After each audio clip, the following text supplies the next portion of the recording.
It is time to once again roll back our clocks and say goodbye to daylight saving time.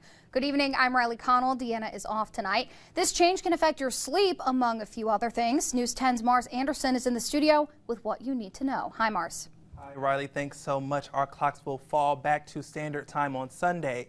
Federal law requires the use of daylight saving time because it was said to save energy, making better use of longer daylight hours in spring and summer. However, making these time-related changes twice a year, has its complications. When we move back to standard time in the winter, we get an extra hour of sleep, which is amazing because most of the U.S. population has some degree of sleep deprivation. Dr. Hannah Hoffman is an associate professor at Michigan State University. She says the end of daylight saving time is better for Michiganders' well-beings and will see brighter mornings. However, sending clocks back an hour on Sunday at 2 a.m. can be tough for everyone. It might be a little challenging for a couple of days and up to a week until you're really reset with this new time.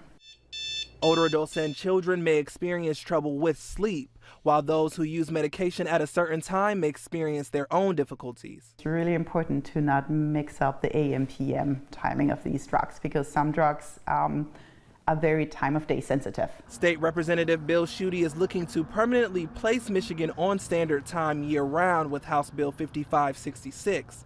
In a release saying in part these switches in work, sleep, and school schedules throw Michiganders off and have negative impacts on performance. And it's past time Michigan in the practice forcing residents to acclimate to a time change twice a year, every single year. For now, when transitioning back to standard time, Hoffman suggests closing blinds to get rid of sunlight during bedtime, along with delaying meal times and bedtime, especially for children. Elementary kids are going to get up even earlier. So now you have a kid who's maybe been up for 2 or 3 hours before they go to school. You could actually see maybe some more behavioral issues in the afternoons.